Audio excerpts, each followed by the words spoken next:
C'est bon? Alors, on est très heureux de vous accueillir, Roland, ce soir à la Société d'Histoire des Français de Chine pour parler de la musique. C'est un sujet qu'on a déjà abordé il y a quelques mois, quand on avait parlé d'un jésuite qui en avait fait un peu sa vie de rechercher ces sujets-là, mais dans un moment beaucoup plus ancien que ce que tu vas évoquer ce soir. Donc bref, on est très très heureux de t'accueillir. Tu nous viens de loin, de Pékin, dans le Grand Nord. Et puis voilà, voilà. Je rappelle quelques fondamentaux de la Société d'Histoire.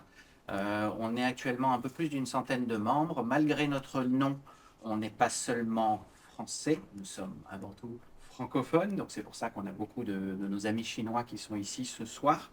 On a eu des interventions au consulat de Luxembourg dernièrement. Et puis, évidemment, avec nos amis français, on fait beaucoup de choses. On est la plupart d'entre nous français aussi. Mais voilà, aujourd'hui et ce soir, vous allez voir, la Belgique est à l'honneur. Roland étant belge et monsieur le consul de Belgique étant présent ce soir et il va nous dire quelques mots. Mais les fondamentaux, pour ceux qui ne nous connaissent pas, je pense que vous nous connaissez à peu près tous, mais voilà, une conférence par mois. On fait un podcast aussi par mois. On va peut-être même faire une vidéo par mois. Vous allez voir qu'on a quelques idées en tête.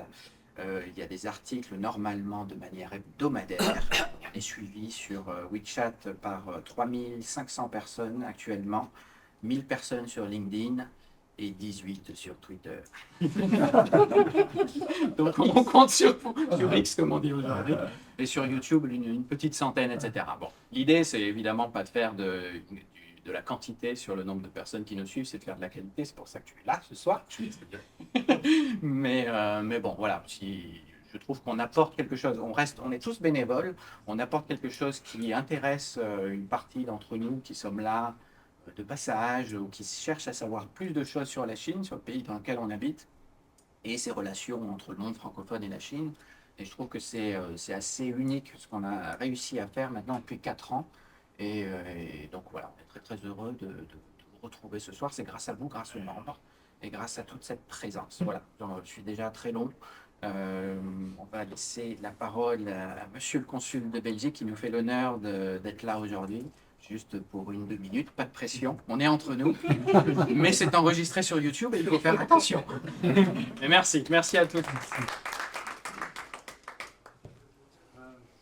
Merci beaucoup pour ces quelques mots. Je dois dire qu'un de mes fondamentaux est d'être particulièrement ravi d'être parmi vous ce soir et aux côtés du professeur Cher, que je n'ai pas encore eu l'occasion de rencontrer, mais que je vais écouter avec beaucoup d'intérêt. Et la raison pour laquelle nous sommes tous ici ce soir, c'est précisément de l'écouter. Donc je vais être très bref, mais peut-être simplement 2 mots pour vous dire que je voudrais souligner en fait tous les efforts qui sont réalisés par nos amis français ici en Chine et le partage dont ils nous font bénéficier au niveau de beaucoup d'activités, d'événements qu'ils organisent. Je pense bien sûr à la Société d'Histoire de Chine et j'en reçois beaucoup d'échos extrêmement positifs, mais également des associations telles que Shanghai Accueil et toutes ces formations, si je peux dire, sont vraiment, comme vous l'avez souligné, à la communauté francophone basée ici en Chine. Et c'est très important pour nos ressortissants, en tout cas, certainement de mon point de vue en tant que consul général de Belgique, de pouvoir compter sur ces multiples et très précieuses ressources dont je tenais tout d'abord à souligner cette merveilleuse dimension, je dirais, de solidarité francophone d'abord, de voisinage certainement, mais également européenne. Pourquoi est-ce que je fais la transition vers l'Europe en particulier? Je devrais dire l'Union européenne. Pardonnez-moi si je suis un peu informel ce soir, mais je crois que c'est l'esprit de pouvoir se retrouver entre amis et particulièrement auditeurs de personnes érudites sur des thèmes parfois qui nous échappent et dont on veut connaître davantage. C'est que nous venons de célébrer au consulat général de Belgique à Shanghai un autre moment phare de la présidence belge de l'Union européenne. qui s'étend au cours de ce semestre de janvier à juin, où la Belgique, comme pays hôte des institutions, principalement les institutions européennes, devrais-je dire, parce qu'on a d'autres qui sont installés dans d'autres États membres que la Belgique, a le privilège de pouvoir présider le Conseil de l'Union européenne. Et nous avons organisé toute une série d'activités. Et une des activités phares a eu lieu, a encore lieu, oserais-je dire, maintenant au Consulat général de Belgique. C'est une journée porte ouverte de l'Union européenne au travers de la Belgique, mais avec également la participation d'autres États membres. Et cette dimension d'ouverture, je voudrais qu'elle puisse résonner aussi dans nos esprits ce soir, parce que je crois que fondamentalement, le secteur académique au sens large, que ce soit au niveau des professeurs, mais également, bien sûr, des étudiants, est le vecteur ou un des vecteurs, mais probablement le vecteur essentiel de ce que nous essayons de faire ici en Chine, c'est-à-dire de rassembler les gens, de peut-être pas reconstruire des ponts, parce que je pense que ce n'est peut-être pas le terme qui est approuvé par tous, mais en tout cas d'établir des liens, d'amener à la fois Européens et Chinois autour de la même table et se retrouver autour de thèmes qui résonnent en nous. Et je crois que ce soir, la musique va résonner dans nos cœurs et nos esprits également.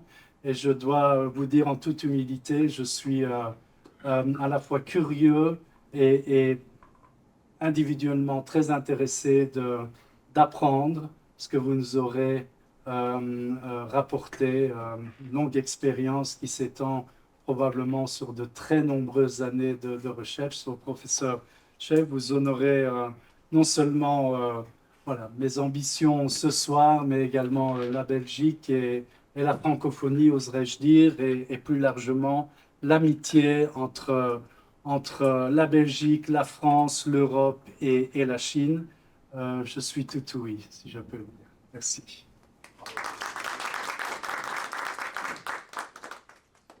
Merci, Monsieur le Consul Général. Je vais rapidement présenter notre conférencier, Roland Scheif, avant de lui céder la parole. C'est un jeune homme, il est né en 1985, musicologue, formé à l'Université catholique de Louvain, où il a obtenu son doctorat pour une thèse proposant de nouvelles réflexions sur la question du nationalisme en musique.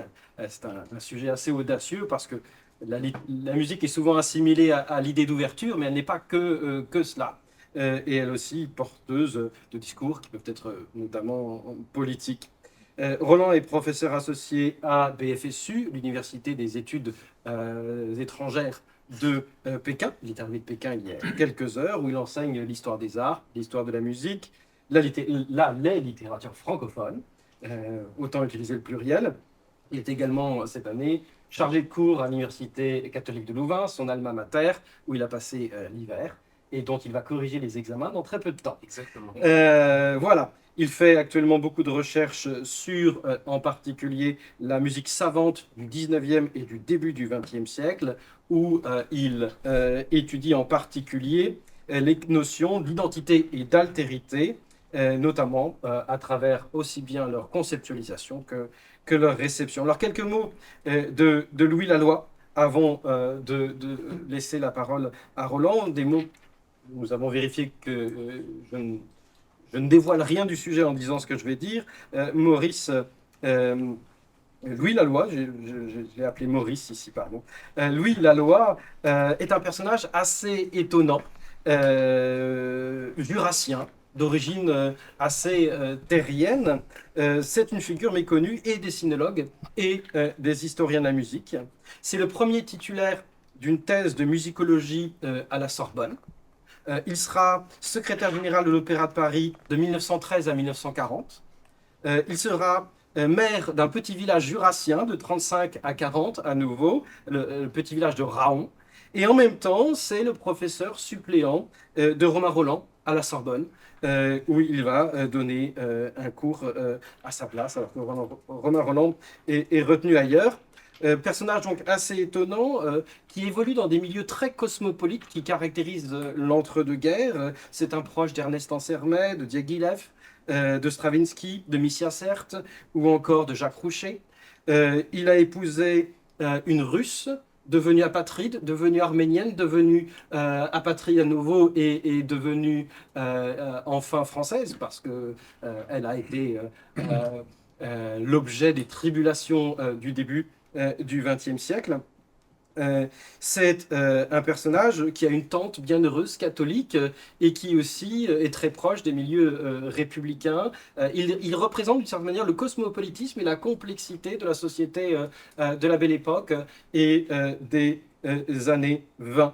Alors, par la chance d'amis communs, nous avons eu, lors de la préparation de cette conférence, l'occasion d'entrer en contact avec le petit-fils de Louis Laloy, Vincent Laloy, que nous saluons bien ce soir. D'ailleurs, je soulignerai que, pour terminer, que Louis Laloy est méconnu à tel point qu'il n'y a qu'une seule thèse qui ait jamais été écrite sur cet auteur, une thèse composée à la Sorbonne, d'ailleurs, par Claire Roechelia, qui avait soutenu donc sa thèse en 2012. Et c'est la seule source universitaire que nous ayons à l'heure actuelle. Et donc, Rolland, qui, fort de son bagage sinophone et sinophile, voire sinologique également, a entrepris, au travers d'une discussion d'ailleurs, une lecture de plus en plus approfondie de Louis Laloy. Et je pense que sa présentation va être passionnante. Je lui cède la parole tout de suite. Merci.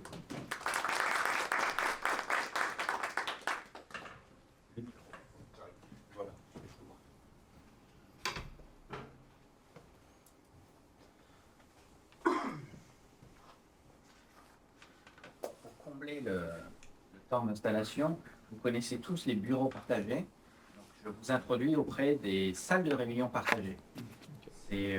Voilà, on a trouvé ce prestataire qui met à disposition des salles. Comme ça. Très bien, parfait. C'est totalement dématérialisé. J'ai rencontré des personnes. Et si je parle un peu, est-ce qu'on entend 1, 2, 1, 2, ça va? Ouais. Entre guillemets, on paye pour ça évidemment. Parce que notre Benjamin qui organise les conférences est malheureusement un peu malade, donc on a dû passer par ce système-là. Mais bon, c'est très agréable quand même comme salle. C'est bon? C'est bon. Voilà, normalement, nous sommes prêts. Allons-y. Bien, tout d'abord, j'aimerais remercier la Société d'Histoire des Français de Chine de m'avoir invité.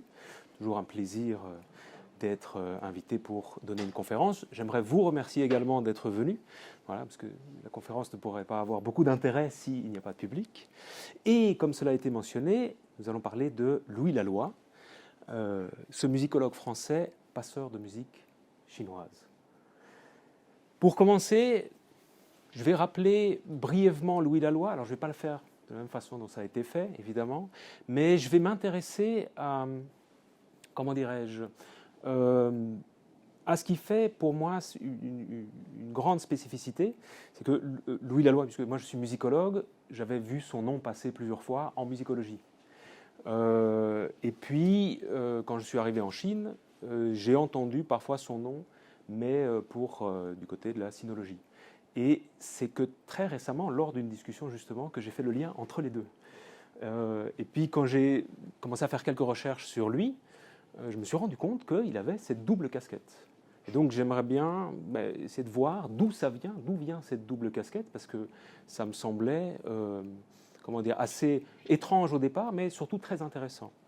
Je vais ensuite plutôt baser la conférence sur deux ouvrages qu'il a écrits, La musique chinoise en 1910 et puis Miroir de la Chine.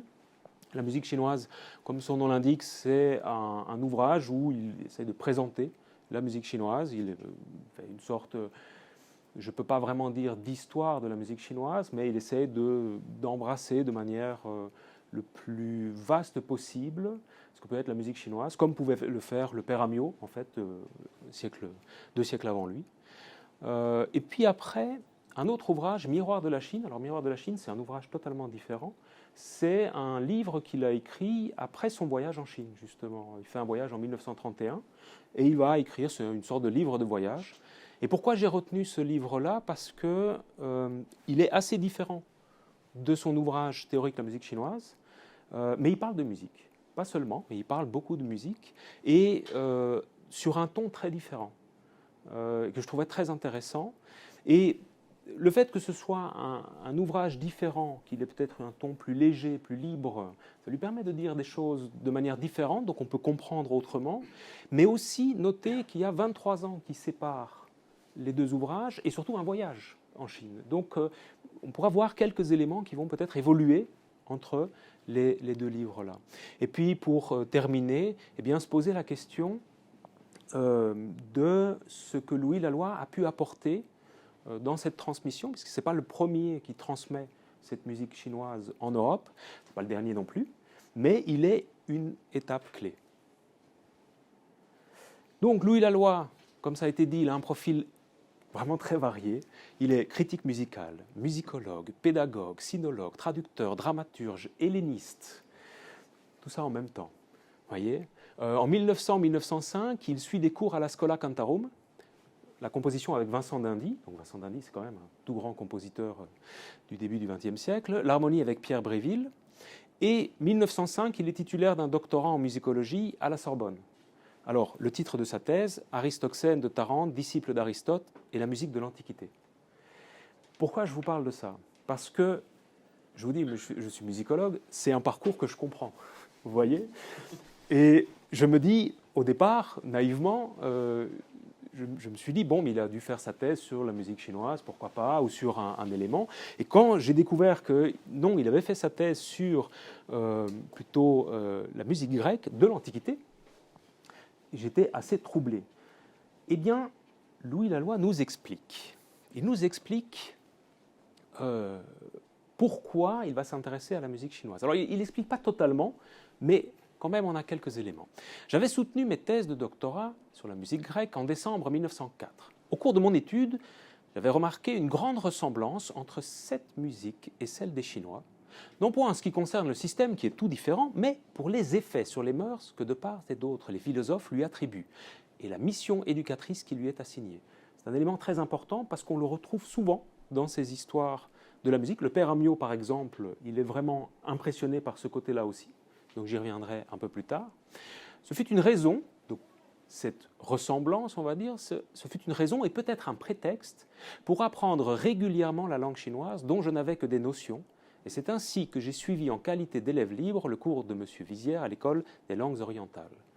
Alors un dernier détail, c'est qu'il nous dit là que dans sa thèse, il a rencontré des ressemblances, il a cru comprendre des ressemblances entre des philosophes antiques chinois et des philosophes antiques grecs. Mais quand vous étudiez l'Antiquité grecque, vous n'êtes pas forcément en rapport avec l'Antiquité chinoise, vous comprenez? Donc ça veut dire que, déjà avant sa thèse, il avait justement, comment dirais-je, un intérêt pour la Chine, pour la philosophie chinoise, pour la langue chinoise, puisqu'il nous dit qu'il étudie sérieusement le chinois, mais qu'il avait déjà des notions avant. Et donc, je trouve cet élément assez remarquable pour moi, parce que de s'engager dans une discipline, mais en même temps de garder une ouverture vers une toute autre culture tellement lointaine, peut encore avoir du mal parfois à se l'expliquer. J'avoue, je n'ai pas vraiment de réponse sur son intérêt. Peut-être un élément qui va arriver ici, ce sont les expositions universelles.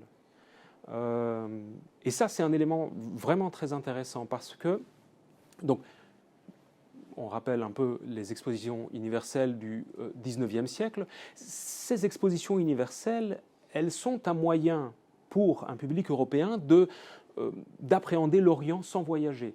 Et je dis l'Orient avec... C'est très vague, l'Orient, si vous voulez, c'est tout et rien à la fois. C'est une terre de fantasmes, l'Orient.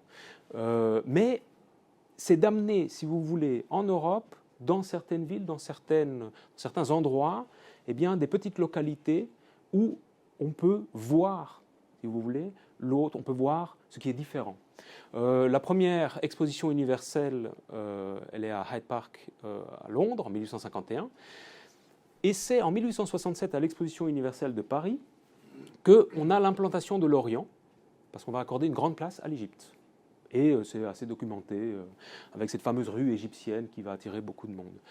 Mais ce qui nous intéresse ici, c'est 1889, l'Exposition universelle de Paris, c'est la plus grande manifestation du siècle, 32 millions d'entrées.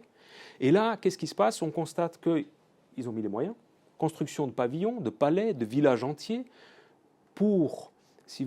afin de les reproduire, on va reprendre des villages locaux, on va les reproduire sur place là-bas, et on va les animer. On va les animer par une population indigène. Ça, c'est un élément important, c'est-à-dire que ça va attirer énormément de monde. Louis Laloy va faire partie des gens qui vont assister à ça. Ce n'est pas le seul. Un élément que j'aimerais quand même dire, c'est qu'on part en 67 de l'Orient, de l'Égypte, et en fait on constate au fur et à mesure du 19e siècle qu'on va s'éloigner, qu'on va devenir de plus en plus loin, aller de plus en plus loin, jusque fin 19e, début 20e siècle, s'intéresser à l'Extrême-Orient. Et c'est tout à fait fascinant de voir cet aspect-là, parce que, personnage très connu, Claude Debussy, est également cité. C'est vraiment, quand vous faites de la musicologie ou quand vous étudiez un peu la musique, Debussy, c'est la musique de Java qui va l'influencer, qui va lui faire révolutionner sa musique. C'est vraiment quelque chose de très très connu. Et autant pour Debussy, je le savais, eh bien pour Laloy, j'ai été assez surpris de voir qu'ils avaient été à la même exposition universelle et qu'ils avaient été touchés par le même ensemble. Petit élément, Louis Laloy, donc il connaît du beau monde, Romain Rolland, Vincent d'Indy, eh bien, un des meilleurs amis de Claude Debussy.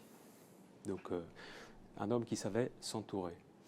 Donc, cette musique javanaise, qui est un choc pour beaucoup de musiciens de cette époque, fin 19e, début 20e. Pourquoi? Eh bien, parce qu'elle est une sorte... Alors, je ne pourrais pas vraiment l'expliquer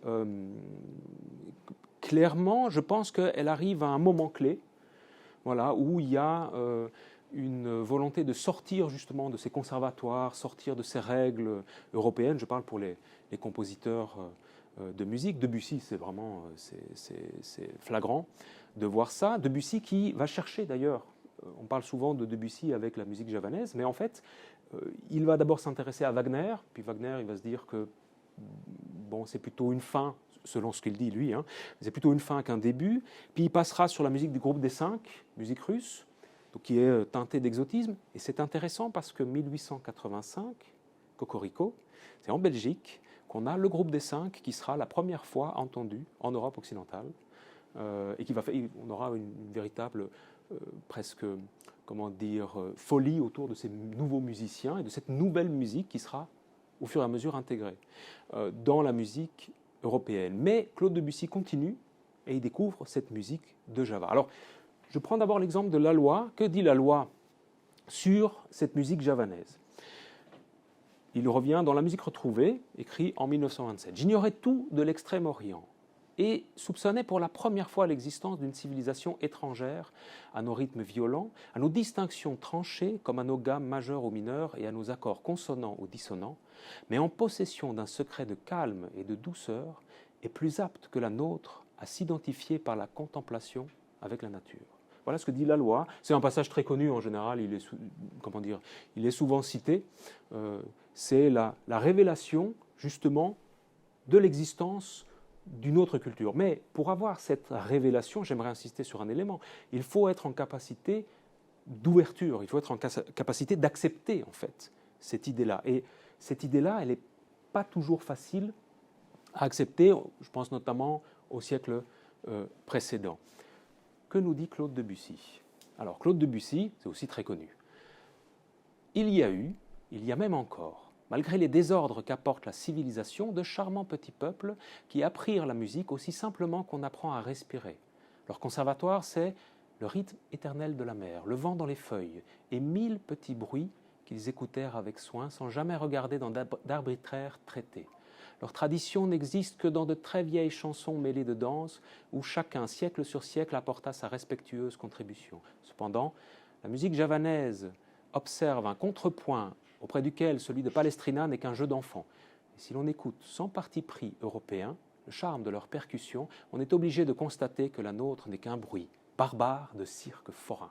Ouais, c'est quand même assez dur, hein, mais ce sont les mots de Debussy. Ce qui, moi, m'a vraiment... juste peut-être un détail, Palestrina, pour ceux qui ne savent pas, il est en général considéré comme un des plus grands compositeurs de la polyphonie flamande ou franco-flamande, on peut l'appeler de différentes façons, et qui a justement un contrepoint très très très rigoureux, justement. Donc dire que le contrepoint de Palestrina n'est qu'un jeu d'enfant, c'est quand même très osé, on va dire.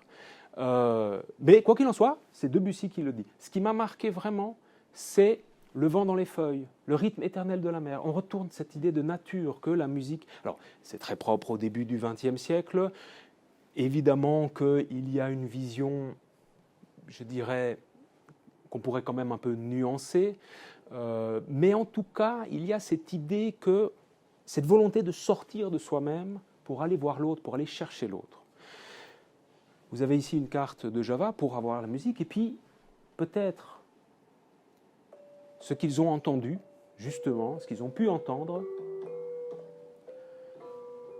à cette exposition. Ce n'est pas évidemment la version originale, ça je ne l'ai pas retrouvé, mais c'est quelque chose d'approchant.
Voilà.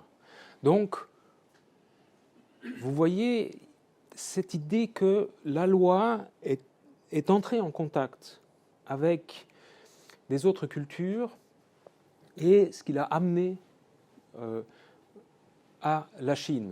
Donc on voit qu'il a fait des détours, mais qu'il arrive justement en Chine. Autre élément fascinant, c'est que d'après ce que j'ai pu chercher, il fait un voyage en Chine, mais en 1931, pas avant. Donc il s'intéresse à la musique chinoise de France.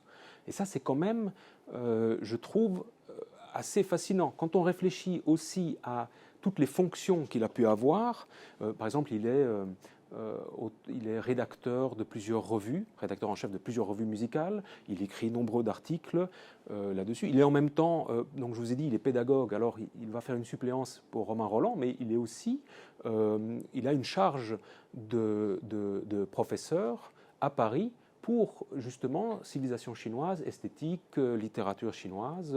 Et donc il travaille vraiment ça. Donc je me demande où il avait le temps de faire tout ça. Vraiment, je me pose la question. Je me dis que je devrais travailler un peu plus, mais, mais ça, c'est une autre histoire. Donc, on arrive sur son livre « La musique chinoise » pour voir qu'est-ce qu'il dit, justement, de cette musique, comment il en parle. Alors, première chose qui est intéressante, c'est de regarder la division de l'ouvrage. Parce que la musique chinoise, ça veut tout dire et rien dire. C'est un sujet qui est tellement large, je ne sais... Et tellement large et très intéressant parce que presque totalement inconnu des Européens, et même encore aujourd'hui, si on prend la plupart des Européens, c'est largement méconnu. Et donc, que dire ? D'où partir ? Qu'est-ce qu'on peut évoquer de cette musique pour justement faire comprendre ça ? C'est un élément que je dis souvent à mes étudiants. Quand un livre est écrit, il faut regarder d'abord le titre évidemment, mais après deux choses, la langue dans laquelle il a été écrit, parce que la langue ça fait le public, et le chapitrage. Le chapitrage, on voit que, donc il parle des sources, les sources c'est les sources utilisées, D'accord. La doctrine, les destins, le système, on voit que c'est vraiment, alors c'est plutôt de la philosophie de la musique chinoise qui va évoquer. La gamme, les gammes nouvelles, les instruments, on voit que là on est dans quelque chose de plus matériel, de plus technique. D'accord. La notation, et puis les 4 chapitres consacrés à la musique plutôt pratique, musique religieuse, musique de chant, musique populaire, musique de théâtre. Et puis alors le dernier chapitre, espoir. Voilà, c'est vraiment une sorte de conclusion, mais je pense qui est vraiment propre à son temps, où bon, on voit qu'il aime beaucoup cette musique chinoise, et puis il essaie de réfléchir s'il pourrait y avoir, que feraient les nouveaux instruments européens qui arrivent, le piano, le violon, etc. Et est-ce qu'il y aurait un mélange? Selon lui, oui, c'est l'espoir, il y aurait un très beau mélange qui pourrait survivre de ça. On lui laisse son espoir, de toute façon la musique est la musique, et puis elle suit son propre chemin. Alors, les plages évidemment que vous voyez là, ce sont les plages directement du livre, d'accord? Il y en a quelques-unes, pas beaucoup. Mais on va commencer par les sources qu'il utilise. Il utilise alors autant de sources modernes et plus anciennes. Il utilise des sources européennes et des sources chinoises. Les sources européennes qu'il utilise, le père Amiot. Il est presque obligé, puisque c'est le père Amiot, c'est le premier mémoire sur la musique des Chinois au XVIIIe siècle, en 76 ou 76. Voilà. Et c'est très intéressant parce que quand j'ai parcouru ici les sources qu'il mentionne, il va parler, regardez, hop, c'est ici, voilà, les enseignements du père Amiot ont été démarqués par Fétis. Alors Fétis, c'est un premier directeur du conservatoire royal de Bruxelles, donc un Belge, qui est quand même de grands liens avec la France parce qu'il travaille au conservatoire de Paris avant. C'est pas un très grand compositeur, mais il est vraiment un musicographe qui écrit des quantités d'ouvrages. Et pourquoi je parle de Fétis? Parce qu'il fait son histoire générale de la musique. Ah non, pardon, ça c'est Adrien de Lafage. Il fait aussi une histoire générale de la musique des temps les plus anciens jusqu'à nos jours, et il parle de la musique chinoise dans son introduction. Il n'a pas le même regard que le père Amiot, et je trouvais ça assez intéressant que Laloy revient sur cet épisode qui est très connu en disant que voilà, le père Amiot a écrit, Fétis écrit, mais il essaye de démarquer Amiot en disant que Amiot n'était pas un musicien, que Amiot était suspect selon Fétis parce qu'il était trop, conciliant avec les sources chinoises. Voilà, c'était son propre terme. Donc vous voyez que cette ouverture, elle n'est pas si facile. Elle n'est pas toujours si facile que ça. Bien sûr, dans Fétis, je le dis tout de suite, il y a des bonnes idées parfois, il y a aussi beaucoup de bêtises, il faut le dire, mais c'est intéressant. Et puis après, il cite Adrien de Lafage, voilà, c'est souvent des historiens qui sont cités pour les histoires de la musique, en tout cas en français. Il continue à citer d'autres ouvrages encore un peu plus récents, et puis sur la page de droite, ce sont les œuvres chinoises. Et c'est intéressant parce qu'il utilise à la fois des traductions, c'est marqué là, il dit ouvrage traduit, je pense, je vais regarder ici, texte sur la musique, les 4 livres ont été, les 4 livres ont été traduits à plusieurs reprises dans les langues européennes, donc il cite les ouvrages qui ont été traduits, et parfois il cite des ouvrages qui, peut-être je peux me tromper, mais j'ai l'impression qu'ils n'ont pas été traduits, donc il cite les ouvrages, il utilise des ouvrages en chinois. Et je trouve que c'est intéressant de le voir ça parce que la traduction n'est, vous le savez évidemment, mais la traduction n'est jamais neutre, donc il faut faire attention. Alors elle n'est pas neutre, et puis il faut voir qui a traduit. Est-ce que ce sont des ouvrages spécialisés? Donc déjà, imaginons si on prend un ouvrage musicologique très spécialisé, je ne suis pas sûr que tous les francophones soient capables de comprendre directement sans le bagage justement nécessaire à ça. Donc quand ça vient d'une autre langue, avec une autre culture, d'autres règles, c'est encore déroutant. Il cite des ouvrages. Quand même un point, il n'y en a pas beaucoup. Voilà, il faut dire la vérité, ça fait déjà pas mal, mais il n'y en a pas beaucoup. Amiot, je pense, il en cite au moins 68, 78, je crois, enfin 78. Donc on voit qu'il y a une grosse différence. quand même, j'ai voulu le noter parce que j'ai trouvé ça vraiment très intéressant. De nouveau, petit parallèle avec Amyot. À propos de la musique de théâtre, justement, la loi écrit « Ainsi, le drame chinois est chargé de musique au même degré que notre opéra, sinon par le même procédé. Si de ce tumulte, une oreille européenne est plus surprise que charmée, il faut se rappeler le mot de ce Chinois qui, sortant d'un de nos théâtres musicaux, me disait « Quand on ne comprend pas, on trouve qu'il y a trop de bruit. » Mais il a tellement raison, je trouve ça. Mais c'est vrai, quand on ne comprend pas, on trouve que c'est du bruit. Et ça pose la question de la limite entre la musique et le bruit. Où justement, tout le XXe siècle, alors là c'est plutôt le musicologue qui parle, mais tout le XXe siècle, les compositeurs vont chercher justement à repousser cette limite du bruit. Pourquoi je vous donne cet extrait-là? Parce que il m'a rappelé une anecdote qui est révélée par le père Amyot, donc 200 ans, 150 ans avant lui, et qui donne aussi dans la bouche d'un interlocuteur chinois. On ne sait pas, je ne sais pas si ces anecdotes sont vraies, mais en tout cas, il fait parler quelqu'un. Et au fond, il lui fait dire la même chose. Amyot, il faisait écouter du Rameau, vraiment des grandes pièces baroques, et il s'étonnait que le public chinois ne réagissait pas, parce que c'était considéré comme les plus grandes pièces françaises, etc. Et eh bien, il rappelle ce qu'on lui a dit alors à l'époque, c'est-à-dire qu'il dit, un ami chinois me dit que, ben oui, nos oreilles chinoises ne sont pas faites pour vos musiques européennes. Donc vous voyez, c'est la même anecdote qu'on retrouve encore plus tard, et je trouve qu'elle est très révélatrice, parce que si on prend des textes plus anciens, souvent les témoignages donc, des Européens qui écrivent sur la musique chinoise, des témoignages faisant parler des Chinois, c'était pas souvent en faveur de la musique chinoise. C'était pour dire, soi-disant, si vous voulez, la supériorité, reconnaître la supériorité de la musique européenne. On sait qu'il n'y a pas de supériorité en musique, tout ça, on sait que c'est idiot, mais souvent, les témoignages qu'on avait, c'était dans ce sens-là. Ici, on voit qu'on fait parler l'autre et on lui donne du crédit, si vous voyez ce que je veux dire. Voilà, donc je trouve assez révélateur de sa façon de travailler, et je trouve ceci quand même assez intéressant. Donc je vous ai dit, doctrine, destin, système, c'est plutôt la philosophie chinoise de la musique. Et là, j'avoue que c'est une partie qui m'a intéressé parce que c'est mon réflexe de musicologue. Je me suis dit, mais comment je ferais moi pour parler, pour écrire, rédiger un ouvrage ou pour faire un cours sur la musique chinoise? Parce que le sujet est tellement vaste, on peut le prendre de plein de côtés différents, que c'est compliqué. Je me dis, mais je ne sais pas si j'ai raison de faire comme ça, je commencerai plutôt par la musique pratique. Prenons le sens à l'envers, et quand je fais un cours d'histoire de la musique européenne pour des étudiants chinois ici, je triche un peu parce que je commence avec l'âge baroque et puis je termine au XXe siècle. Mais j'essaye justement de ne pas rentrer dans cette philosophie européenne qui existe, cette philosophie de la musique, parce que c'est deux choses totalement différentes. La philosophie de la musique et la musique pratique, c'est deux mondes qui évidemment se touchent, qui ont des connexions, mais je pense qu'on peut vite s'égarer, parce que Amyot, par exemple, quand il parle de la musique chinoise, il parle de cette musique-là, cette philosophie de la musique.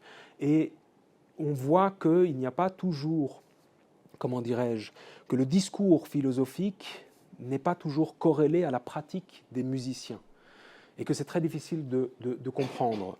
Donc, moi, je pense que pour avoir une première accroche, c'est quelque chose de concret. C'est les musiciens, les compositeurs. C'est pour ça que je dis, je ne sais pas si c'est possible vraiment de le faire, parce que j'avoue que je n'ai pas les connaissances suffisantes pour le moment pour le faire. C'est aussi, on se rend compte, la difficulté. C'est que c'est bien beau de vous dire c'est un musicien du XVe siècle. Mais il ressemble à quoi le XVe siècle chinois? Alors, je le dis pour les Européens. Pour nous, parce que voilà, le XVe siècle européen, dans la tête de certains, normalement, ça vient plus vite. Mais donc, par exemple, quand je donne ce cours d'histoire de la musique aux étudiants, mais parfois je dois faire des longues contextualisations pour expliquer justement, mettre des images aussi pour habiller cette période-là. Et on se rend compte que quand on fait une histoire de la musique, en fait, il faut d'autres éléments pour l'habiller justement. un élément intéressant, ce sont les 12 fameux lus qui ont embêté beaucoup de, comment dirais-je, d'historiens de la musique européenne parce que ils ne savaient pas trop ce que c'était. Amyot, par exemple, lui-même, donc les 12 lus, c'est, si vous voulez, une sorte de 12 demi-tons d'une gamme. Et ça ressemble étrangement à notre système, à notre gamme pythagoricienne. Donc il faut imaginer, c'est, si vous voulez, un empilement de quintes successives, et on la ramène sur une gamme, et donc ça fait 12 demi-tons. Alors, pourquoi je vous dis que ça embête beaucoup de musicographes ou même de musicologues à l'époque? Parce que c'est de comprendre quelle était l'utilité de ces 12 lus.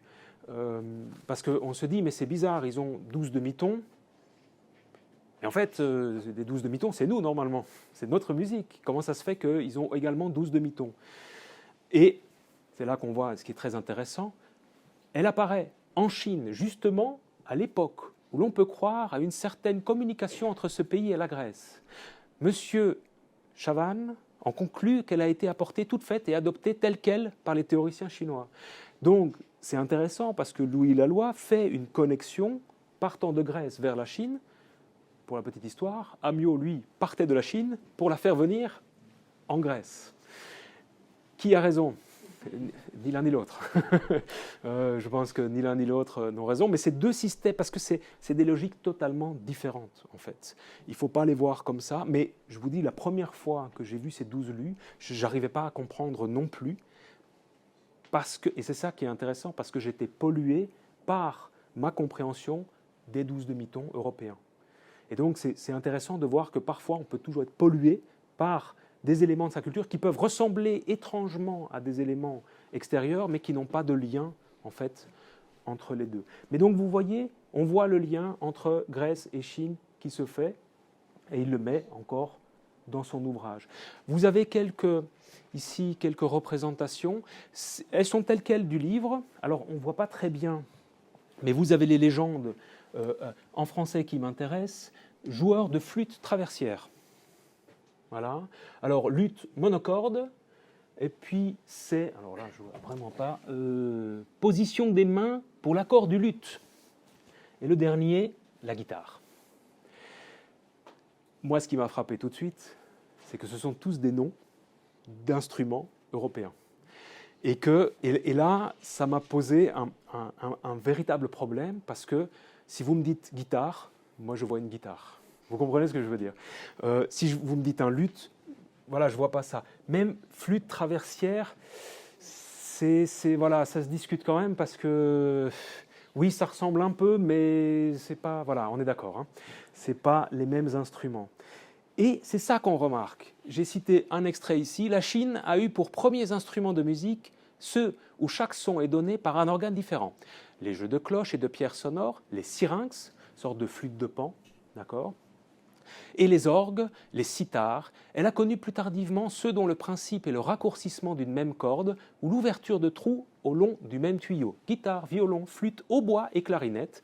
Et le plus grand nombre de ceux-ci ne sont admis que dans les genres populaires. Et donc là, vous voyez, c'est que des instruments européens. Alors, on pourrait se dire, mais évidemment, ça ne marche pas du tout, il ne faut pas fonctionner comme ça. Moi, je suis plutôt d'accord avec ça. Mais partons du principe qu'il écrit en français à un public francophone qui ne connaît pas ces instruments-là et qui n'a pas de capacité de représentation. Si vous dites, je donne un exemple, il ne m'en voudra pas, si je dis à mon frère que je suis allé écouter mon frère qui n'a jamais... Il est venu une fois en Chine, mais il n'est pas très mélomane, et que je suis allé écouter un concert de pipa, ça ne lui dit rien, mais zéro. Vraiment, voilà, il ne sait même pas de quoi je veux parler. Donc, effectivement, on pourrait lui faire une sorte de reproche d'utiliser des mots, mais il faut bien comprendre que ce n'est pas évident de trouver des solutions. Mais ça, c'est noter les noms qu'il emploie, on verra plus tard, il trouvera d'autres solutions. Elles ne sont pas forcément toujours meilleures, mais il va essayer. Donc, la musique chinoise, ouvrage très théorique, pour un public averti. On va parler d'un autre ouvrage un peu plus facile, un peu plus accessible, qui est accessible sur Internet. Donc si jamais ça vous intéresse, allez-y. C'est un ouvrage qui est publié à la suite de son voyage donc de 1931. Il voyage à Shanghai et à Pékin. D'accord. Pourquoi? Eh bien, pour rencontrer des personnalités chinoises, pour parfaire ses connaissances. Notamment, il va acheter beaucoup de livres là. Et alors, exercer un rôle d'intermédiaire culturel. C'est assez intéressant parce qu'il va essayer, alors de mémoire, je ne sais plus s'il y arrive, je pense qu'il n'y arrive pas, mais il va essayer de faire venir des chanteurs d'opéra de Pékin très connus en France pour jouer justement. Mais ça ne se fera pas, je ne sais plus pourquoi, mais en tout cas, il essaye. Et c'est quand même assez formidable justement de voir ça, qu'il prend énormément d'énergie à vouloir justement introduire cette musique, cette culture par plein de moyens différents. Il fait beaucoup de visites. Alors, de ce que j'ai lu justement dans la thèse qui avait été citée, c'était beaucoup plus à Pékin. Il a beaucoup plus travaillé à Pékin qu'à Shanghai. À Shanghai, c'était plus des vacances, entre guillemets. Mais bon, il fallait bien le temps d'arriver. Voilà, et de se reposer du voyage. Mais il va visiter par exemple l'Académie nationale de Pékin, l'Université franco-chinoise, la Bibliothèque métropolitaine et encore d'autres lieux. Ici, ce qui est intéressant aussi, c'est que, on le voit à son voyage, ce n'est pas un voyage 100% musical. C'est pour ça que je dis que ce livre est beaucoup plus facile d'accès, parce qu'en fait, il parle d'énormément d'éléments différents. Je trouve d'ailleurs, ça c'est quelque chose de tout à fait personnel, mais à la lecture de l'ouvrage, je trouvais que c'était encore très moderne, certaines de ses réflexions. Il explique notamment que il est en train de se balader et quand on s'aperçoit qu'il sait parler chinois, qu'il connaît la culture chinoise, que beaucoup de gens s'intéressent à lui, que les gens sont très contents, etc. Et je dois dire que ça m'est déjà arrivé personnellement, que je l'avais noté aussi très fort comme ça. J'ai souvenir même dans le métro où je lisais un roman chinois, un roman de Molière par exemple, et en français. Mais la couverture, on voyait que c'était un roman chinois. Et il y avait quelqu'un qui essayait un peu un peu comme ça, pas de faire une photo, mais de scanner l'ouvrage pour voir quel ouvrage il s'agissait. C'était très troublant de voir ça. Mais voilà, donc je trouve qu'il y a des éléments encore très très modernes. Il parle dans certaines anecdotes, plusieurs quand même, de la musique chinoise, de concerts. En fait, il en parle d'une autre manière, beaucoup plus vivante, des concerts auxquels il va assister. On a des concerts et des concerts de musique instrumentale, musique de théâtre aussi. Il a vraiment les deux. Il va rencontrer aussi des musiciens.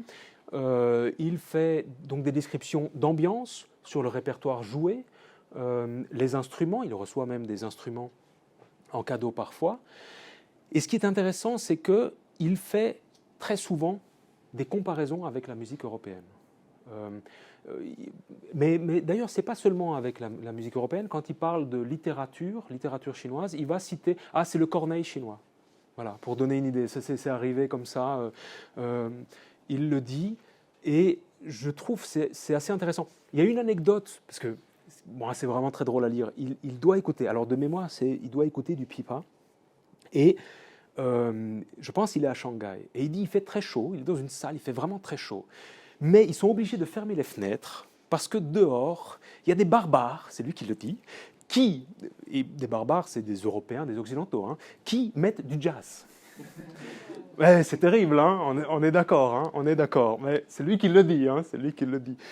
Mais de nouveau, je trouvais ça vraiment très intéressant, c'est son intérêt marqué, c'est la défense de la musique chinoise. Et de toute cette ambiance, je trouve que c'est un livre qui est, je disais, plus facile d'accès et à certains égards même un peu plus intéressant pour une première découverte, parce que ce côté vivant, ça donne envie d'écouter, justement. Ça donne envie de goûter à ces éléments-là.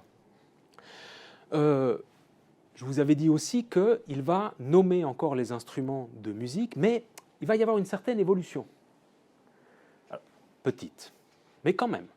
C'est à peu près vers cette époque-là, donc un extrait tiré de là, c'est à peu près vers cette époque, à ce qu'il semble, que la guitare, qui garde le terme de guitare, qu'on appelle pipa, voilà, il le dit quand même, fut importée en Chine de l'Asie centrale. Depuis lors, elle a conquis droit de cité et possède avec une technique savante, un riche répertoire, basses grondantes, arpèges en traits d'étincelles, plaintes qui tremblent, sourds galops en renfort, choc métallique des armes, chants martelés, marche en cadence, retour offensif, fuite éperdue, grave prière en action de grâce, symphonie descriptive comme les batailles de nos musiciens du XVIe siècle.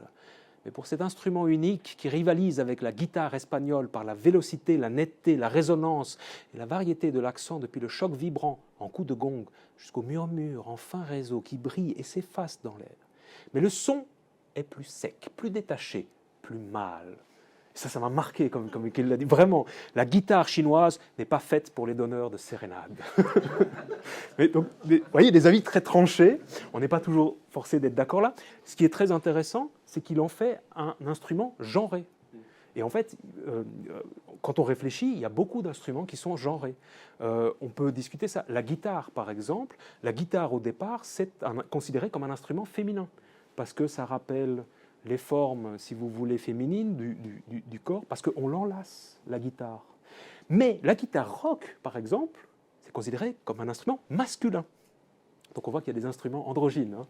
Mais alors, est-ce qu'il y a des instruments genrés? Je n'y crois pas du tout. Voilà, c'est affaire de perception, d'accord. Mais quand il a expliqué que le pipa est un instrument mâle, et c'est vrai, il y a beaucoup de femmes qui sont associées à cette image, pas seulement, mais on voit souvent des femmes jouer cet instrument-là, ce n'est pas forcément l'image qu'on a. Retenez quand même, musicien européen du XVIe siècle, symphonie descriptive, il parle des batailles justement, là, cette comparaison avec la guitare espagnole, donc il n'arrive pas à sortir de ce jeu de comparaison qui à sa décharge, n'est pas facile. Je vous dis vraiment, quand je dois parler d'un compositeur ou d'un peintre européen ou d'une personnalité européenne, parfois on a vite fait de faire la comparaison un peu, une comparaison simple, Jules César. Voilà. Parce que général le jour, poète la nuit. Voilà, ça marche, etc. C'est pas exactement la même chose, mais donc c'est la tentation est là, la tentation existe.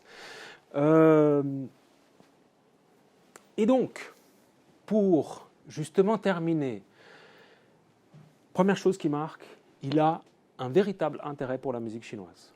Et ce n'est pas le cas de tous ceux qui écrivent, justement, tous les Européens qui peuvent écrire sur la musique chinoise. Je pense à Fétis. Fétis, il a un intérêt en tant que musicographe, mais il prend la musique chinoise pour l'intégrer à son histoire générale de la musique. Il ne s'intéresse pas vraiment à cette musique pour ce qu'elle est. Il a un intérêt pour la musique chinoise et il a surtout une volonté de la partager. Donc il faut noter vraiment les deux. Qu'est-ce qu'on voit dans les deux ouvrages que j'ai lus? On voit que dans sa manière de fonctionner, j'en ai pas vraiment parlé, parce que je n'avais pas le temps de mettre en place ça, ça aurait été très long, mais il fait de très longues contextualisations. C'est-à-dire qu'il est embêté parce qu'il doit parler d'un point de philosophie de la musique, mais en fait, pour parler de ce point-là, il a besoin d'une très longue contextualisation pour raconter toute l'histoire, pour arriver à ce point-là, justement. Quand il raconte une anecdote, eh bien, il va parler de cet empereur qui a demandé, et il refait toute l'histoire, qu'un locuteur chinois n'a pas besoin. Un lettré chinois n'a pas besoin puisqu'il la connaît déjà. Mais c'est intéressant, c'est-à-dire qu'il s'adapte à son public et il, justement, propose ces contextualisations-là. Il fait des rappels socio-culturels des époques concernées. Donc, même quand il parle de musique, il est obligé parfois de sortir de la musique pour parler de ces éléments-là. Et puis, il va paraphraser des anecdotes ou des histoires qui sont très connues en Chine, mais inconnues chez nous. On l'a vu, traduction des termes chinois par des termes français, avec même une petite évolution dans Miroir de la Chine. Et puis, beaucoup de comparaisons entre les systèmes chinois et européens. Je rappellerai la gamme pythagoricienne avec les 12 lus, qui, ce n'est pas le seul élément, mais c'est un élément assez marquant. Et au fond, la question c'est, ce qui m'intéresse moi particulièrement, c'est que nous sommes tous, puisque nous sommes ici, des passeurs de culture d'un certain côté ou de l'autre. Et ce qui m'intéresse, quand j'ai travaillé un peu sur lui, ce qui m'intéresse, c'est de voir comment on peut faire de voir les limites de nos propres modes de fonctionnement et justement d'essayer de trouver des moyens différents. Je vous dis, je ne les ai pas ce soir, mais on peut en discuter évidemment. Mais c'est intéressant parce que, alors, le cas de la loi, il est particulier parce que c'est un Français qui va jusque la musique chinoise et puis qui va la ramener en France. Mais on pourrait imaginer l'inverse. Comment ferait un musicologue chinois pour passer cette musique chinoise en Europe, justement? Par quels moyens il pourrait y parvenir? Et vous voyez, ce n'est pas si facile que ça, d'un sens dans l'autre, et je pense qu'on ne fonctionnerait pas de la même façon. Ça pourrait être très intéressant, justement, d'en discuter pour voir et pour trouver des terrains d'entente. Je termine par une petite bibliographie sélective. Ce sont tous des ouvrages de Laloy. Alors, c'est évidemment sélectif. Musicologie oblige. Il a écrit si vous voulez, il a écrit le livret d'un opéra-ballet d'Albert Roussel, Padmavati. Je ne l'ai pas écouté, je l'ai acheté. Il est dans ma liste, je dois l'écouter, je ne l'ai pas encore écouté, mais sachez qu'il est facilement trouvable, donc on peut aller l'écouter. Légende des immortels, Le rêve du millet jaune. Le rêve du millet jaune, c'est intéressant parce que c'est... Alors, le rêve du millet jaune et, pour être sûr, Le chagrin au palais de Han, ce sont deux drames chinois qu'il n'a pas traduits, mais qu'il a adaptés. Voilà. Donc, il le dit lui-même. Donc, il va rédiger des textes, il va traduire des textes, adapter des textes. Poésie chinoise, on en discutait juste avant. En général, moi, j'en ai lu quelques-unes, ma femme en a passé quelques-unes. Et franchement, je trouve... Mais nous étions d'accord, je crois, hein, c'est quelque chose de très, très chantant, de très agréable à lire, avec des très belles trouvailles. Donc, si jamais vous voulez vraiment commencer, Miroir de la Chine, ça peut toujours, parce que c'est vraiment très vivant. C'est très drôle aussi de voir parfois ce qu'il écrit. Et puis, selon ce que vous préférez, mais poésie chinoise, choix de poésie chinoise, ça peut être intéressant. Je vous remercie.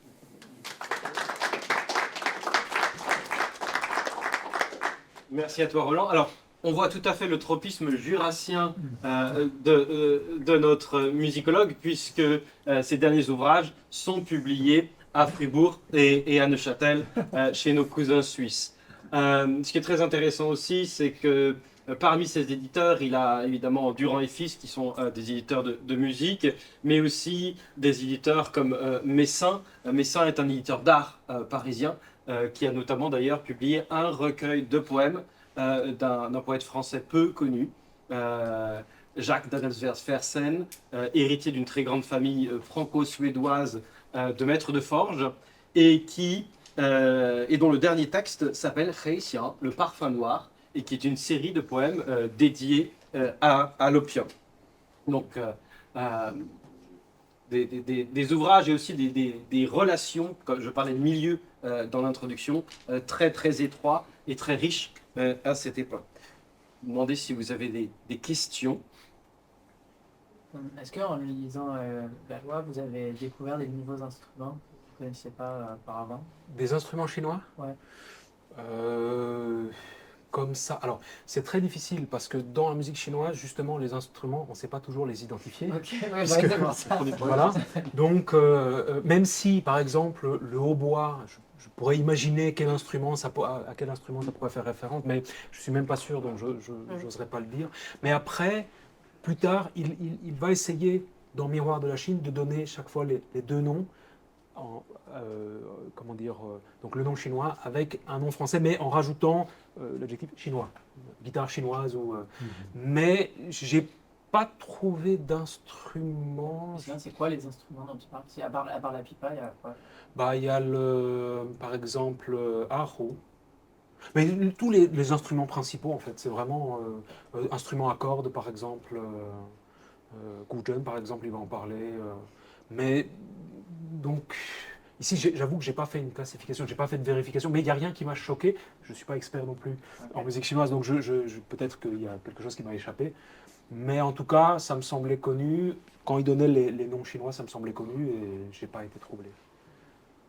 D'ailleurs, je rebondis sur cette question.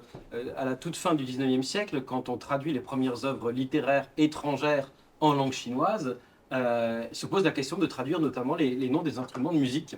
Avec Lin Shu, par exemple, qui est le premier traducteur de langue étrangère en chinois, même si en réalité il ne parle aucune langue étrangère, il se fait raconter les ouvrages qu'il veut traduire par de plus jeunes Chinois qui parlent les langues. Et systématiquement, dans les 10 premières années de la traduction chinoise, quasiment systématiquement en réalité, les noms des instruments de musique sont tout simplement remplacés par des instruments de musique chinois. Il y a une traduction complète qui est exactement celle qu'on voit là en 1910 dans l'ouvrage de la loi. Mais et au fond, on peut pas leur en vouloir parce que comment matérialiser, comme je disais justement, ça c'est très compliqué. On le voit dans les romans aussi parfois, des romans qui sont des deux côtés, qui sont réécrits, adaptés. Voilà, on parlait d'adaptation ici. Donc, mais c'est ça, ce qui est intéressant, je pense, c'est que ce sont des étapes ou des points de départ qu'on doit dépasser pour justement, mais sur lesquels on doit s'appuyer pour parvenir justement à aller vers plus de précision, plus de compréhension. D'autres questions? Rampay. Merci beaucoup pour cette conférence passionnante. J'ai appris énormément de choses et puis en fait j'avais rencontré le nom de Louis Laloy d'abord dans les écrits de Ségalen, Victor Ségalen. Alors, avant de venir, j'ai pas eu le temps, malheureusement, de consulter la correspondance de Ségalen, mais c'est certain. C'est un correspondant. Exactement. Ils fument de l'opium ensemble. Ah, mais c'est très, très important. Oui, Ségalen a plusieurs fois, souvent même, cité le nom de Louis Laloy. Et en plus, là, j'ai appris tout à l'heure que M. Bissière est le professeur de Louis Laloy. C'est exactement le même professeur de Ségalen. Donc, ils ont dû apprendre le chinois en même temps à l'INALCO. Oui. Donc, c'est très, très intéressant pour moi. Merci beaucoup. Écoutez, avec plaisir. Et en plus, Ségalen travaille avec Debussy. Et donc, Ségalen, la loi tout petit Debussy, monde, hein. Je ne sais pas si vous êtes intéressé aussi par Ségalen. Je pense qu'il y a peut-être quelque chose à faire dans ce cercle à trois. Tout à fait. Ils sont très certainement informateurs l'un de l'autre. La loi informe Ségalen, Ségalen informe la loi en matière d'affaires chinoises et pas seulement d'opium. Il faut savoir que Ségalen, étant médecin, pouvait prescrire de l'opium à tous ses amis, Claude Farrer et tous les autres, demandaient à l'ami Ségalen de faire des ordonnances. Muriel Détry en parle dans les cahiers Ségalen numéro 2 en 2015. Il y a un article que je n'ai pas eu le temps de lire, mais voilà, Muriel, qui est une grande spécialiste des relations littéraires franco-chinoises et de Victor Ségalen en particulier, et une amie commune. Et sinon, encore un mot justement, mais la thèse qui avait été mentionnée par donc Madame Claire Huichania, c'est ça, j'ai le nom de la thèse ici. Louis Laloy, ses activités et son influence sur les compositeurs français inspirés par la civilisation chinoise entre 1900 et 1940, c'est un titre de thèse, voilà. Mais elle est disponible assez facilement et en tout cas avec Debussy, il y a toutes des parties, enfin il y a toute une partie sur les relations de Louis Laloy. Et c'est assez intéressant, si jamais ça vous intéresse, jetez toujours un coup d'œil là, parce qu'il y a beaucoup d'éléments. Oui. Alors une autre remarque, c'est que pour cette fin du 19e siècle, je trouve et début 20e, je trouve que quand on s'intéresse aux arts chinois, on s'intéresse forcément à la philosophie chinoise. C'est le cas aussi de Raphaël Petrucci, qui a publié un livre sur la peinture chinoise. Alors c'est abondamment la philosophie chinoise, la philosophie de la nature en plus. Je pense que c'était dans l'air. Mais déjà avec Amyot, on est vraiment dans cette philosophie chinoise. Amyot qui fait la musique chinoise, en fait il fait un mémoire sur... D'ailleurs Amyot ne comprend pas vraiment, il pense qu'il parle de musique, mais il parle plutôt de philosophie de la musique. Ce sont deux choses vraiment différentes. Mais donc oui, effectivement, on le voit... Dans beaucoup d'aspects, c'est intéressant, c'est vrai. Et pardon, je termine juste ça. Et comment dire, pour comprendre mieux l'esthétisme justement chinois, on doit passer par cette philosophie qui contextualise, explique, montre, mais en même temps il faut la maîtriser, donc ça c'est pas facile. Oui, tout à fait. Mais à l'époque c'était je dirais pas le début, mais en tout cas, c'était quand même un des débuts de la sinologie chinoise. Bien sûr. Donc, il y a un cadre global et la philosophie est très, très importante, en fait. mais c'est le cas, si je peux me permettre de rebondir, de Maurice Courant. C'est pour ça que j'ai parlé tout à l'heure de Maurice Laloy, mon petit lapsus. Maurice Courant, qui est assez peu connu aujourd'hui, qui a une formation de sinologue, mais qui va devenir coréaniste et qui est le fondateur des études coréennes en France, fait une thèse, alors pas en Sorbonne, mais à l'ENLOV, ce qu'on appelle à l'époque l'ENLOV, l'École nationale des langues orientales vivantes, puisque l'INALCO a changé, les langues orientales ont changé de nom très souvent depuis leur fondation par Colbert. Et il fait une thèse d'histoire de la musique extrême orientale, chinoise et coréenne en particulier. Et c'est une thèse, en réalité, de philosophie esthétique appliquée à la théorie de la musique chinoise et coréenne. C'est une thèse qui n'est pas disponible en ligne. Malheureusement, on connaît très peu Maurice Courant d'ailleurs. Mais Maurice Courant, c'est très intéressant parce qu'il connaît, il est l'aîné de Laloy, il connaît évidemment Laloy, et il sera professeur à l'École nationale des langues orientales vivantes, où il aura comme élève Xu Zhongnian. Xu Zhongnian qui va devenir son élève puis son assistant et puis évidemment reviendra ici pour enseigner la littérature et la langue française et avoir une carrière universitaire en Chine. On le sait parce que j'ai découvert le week-end dernier, par l'intermédiaire de réseaux aussi d'amis, la dédicace de Maurice Courant à Xu Zhongnian de son livre publié en 1929 qui s'appelle En Chine, puisque Maurice Courant vient en Chine, en fait on repart de Chine, d'un long voyage en Chine, juste quand Louis Laloy va arriver. Voilà.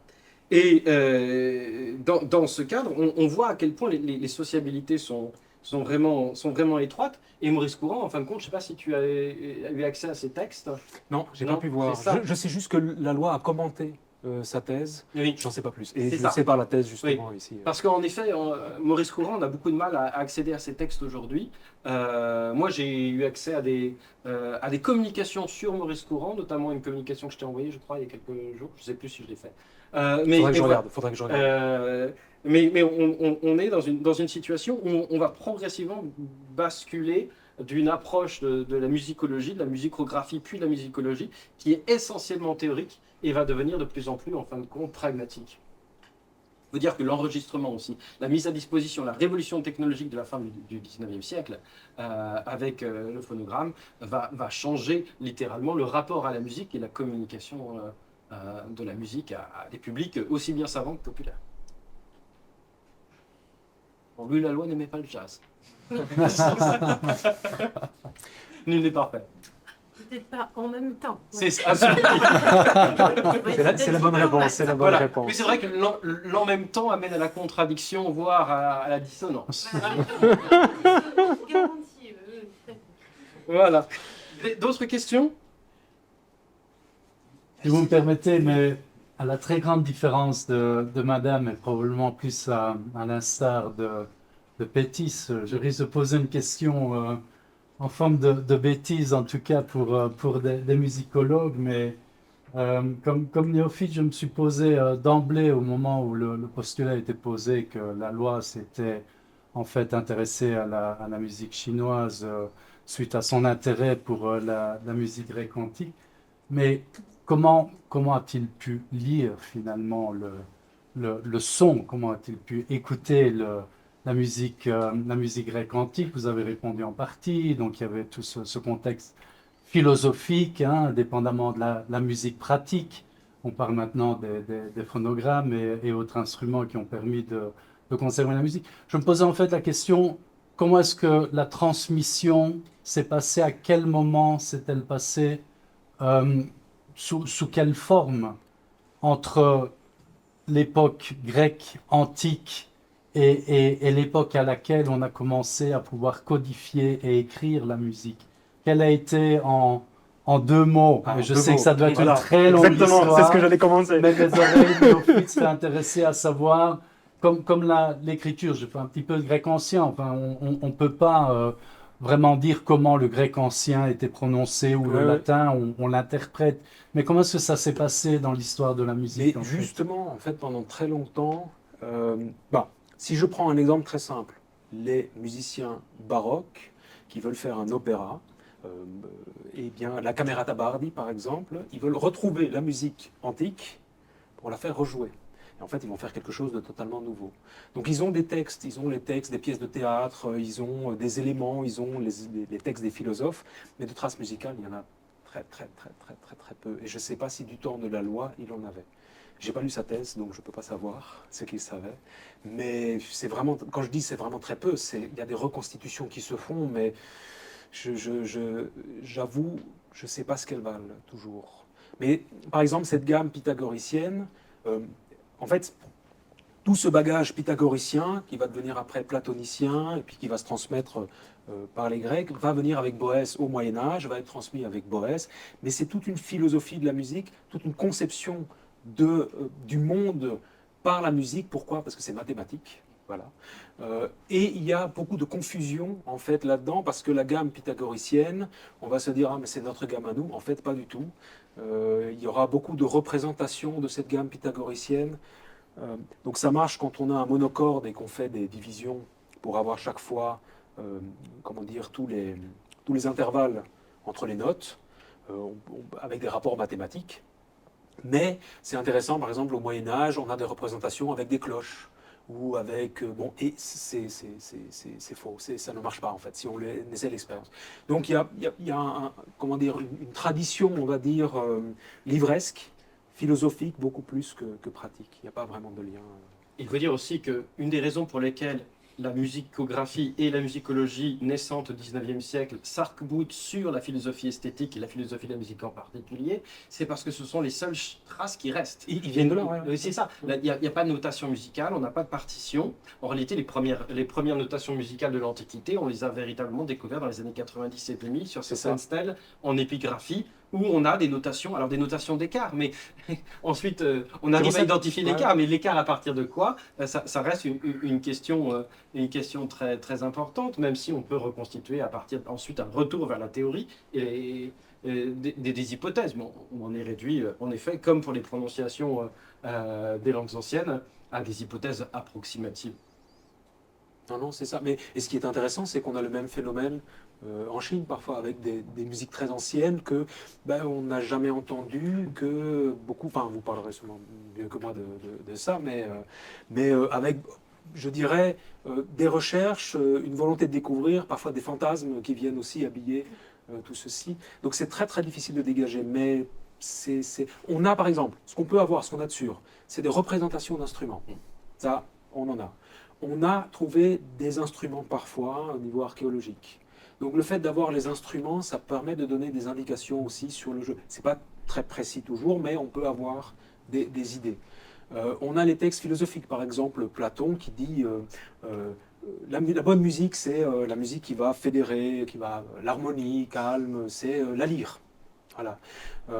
Et on voit bien avec les différentes cordes qui font cette harmonie.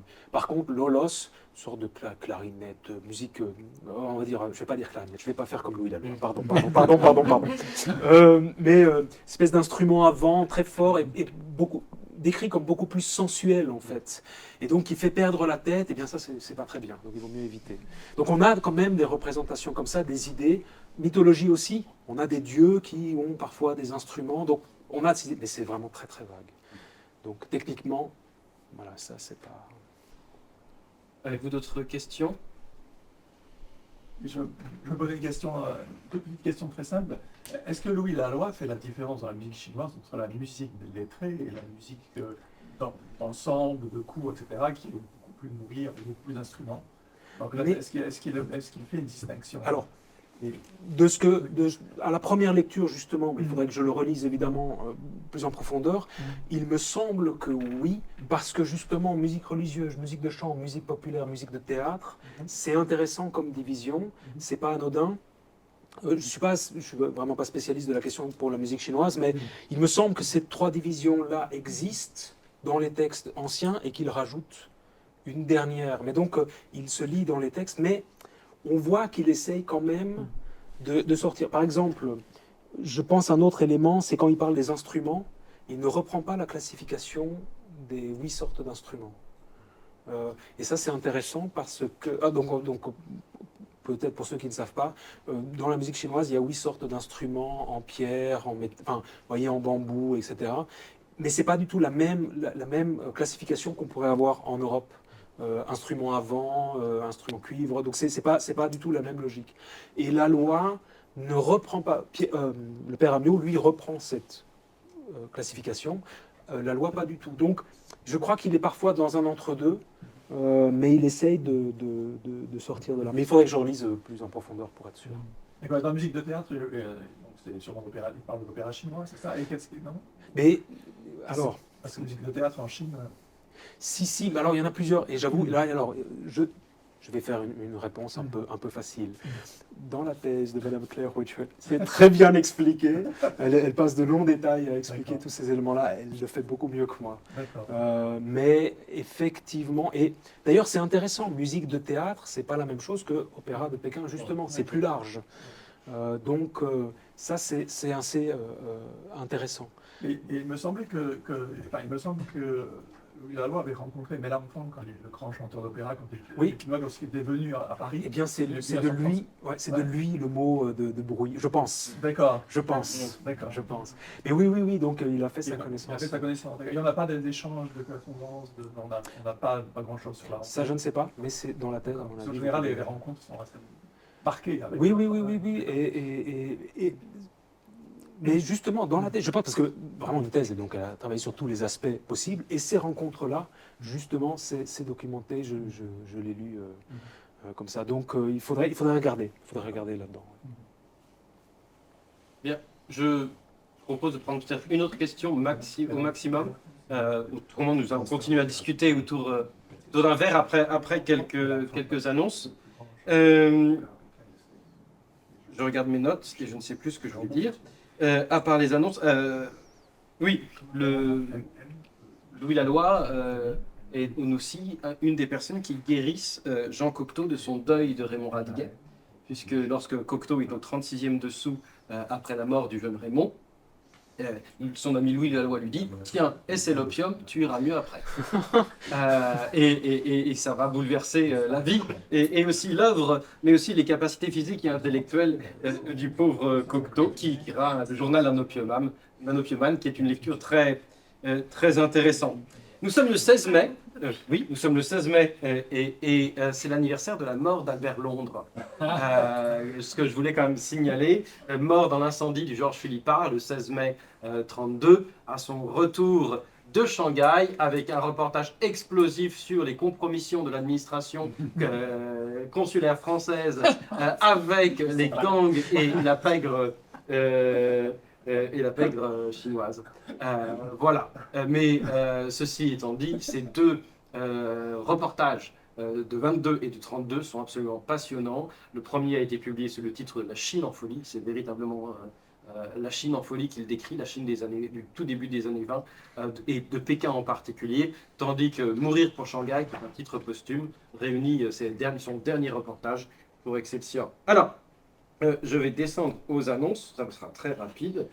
Tout d'abord, nous avons une activité de podcast ou de balado-diffusion en beau français très active, très intense, notamment grâce à David et puis aussi à Michel Chapdelaine. Depuis quelques jours, nous avons la traduction et la réception en France de la littérature chinoise du XXe siècle qui est en ligne, une discussion avec Angèle Pinault, sinologue bien connu d'un certain nombre d'entre vous et qui vient de prendre sa retraite. Il est désormais professeur émérite, mais toujours actif. Ensuite, dans vos agendas, vous pouvez noter les actualités prochaines. Lundi 3 juin, nous aurons la dernière conférence du cycle de cette année par Yang Zhe de Fudan, qui parlera justement de Xu Zhongnian, donc l'élève de Maurice Courant, et en particulier des archives privées de ce professeur de français shanghaïen qui a traversé le siècle et nombre d'événements politiques très importants en Chine en particulier. Mardi 11 juin, Christophe Goelgen, qui représente aussi notre diversité francophone, puisqu'il a des gènes luxembourgeois, organisera un club recherche, dont il peut peut-être nous dire un peu plus ou pas encore. Oui, ça sera tribune ouverte. Un peu de recherche, c'est pour partager en fait des recherches entre amateurs d'histoire. D'habitude, ces derniers temps, on a fait intervenir des gens de l'extérieur, des professionnels. Dernièrement, un élève archiviste d'école des Chartes. Il nous a expliqué comment chercher dans les archives, c'était passionnant, on l'avait fait en ligne. Là, c'est que pour les Shanghaïens, donc On va se retrouver entre nous autour d'un petit verre pour discuter un peu de nos recherches ou de nos idées de recherche, nos envies respectives, nos petites découvertes sur Internet par exemple. Des ressources numériques qu'on trouve maintenant en ligne. Donc vous serez bienvenus, même juste pour écouter, poser des questions, voilà. Ce sera le 11 juin à Antique Garden sur Semaine. Très bien. Ce sera relayé évidemment sur le groupe ça l'a été aujourd'hui d'ailleurs. Oui, voilà. Je suis presque à la page. Mardi 18 juin aura lieu l'Assemblée générale de la Société d'histoire des Français de Chine, précédée ou suivie d'une table ronde sur le thème du jubilé des relations sino-françaises, avec Joanne Valadou, consul général de France, et David Morisot, président de la société, qui discuteront ensemble et avec le public, sous ma férule, de ces 60 années d'histoire commune, très riche et passionnante à bien des égards. Voilà. 60 années et plus. Un peu plus maintenant, 60 années, quelques mois, quelques jours. Non, mais Oui. sur le temps long des relations diplomatiques, j'aime bien dire qu'elles ont plus que 60 ans. Oui. C'est pas politiquement correct. Bien, merci d'être présent ce soir, surtout avant de nous suivre sur WeChat, YouTube et vos supports habituels de balado-diffusion. Nous sommes une association qui avons besoin d'adhérents, de participants, d'auditeurs à nos différents événements, parce que ce n'est que grâce à votre présence que nous existons. Notre présence est beaucoup d'huile de coude des membres du comité directeur aussi. Parfois, nous discutons de 7h le matin à 22h le soir, avec une cinquantaine de messages échangés dans la journée pour ajuster les choses et vous proposer un contenu toujours de qualité. Donc merci à vous pour votre présence, parce que c'est très important. Et puis nous allons partager un verre de l'amitié et nous restaurer un peu maintenant. Très bien, merci.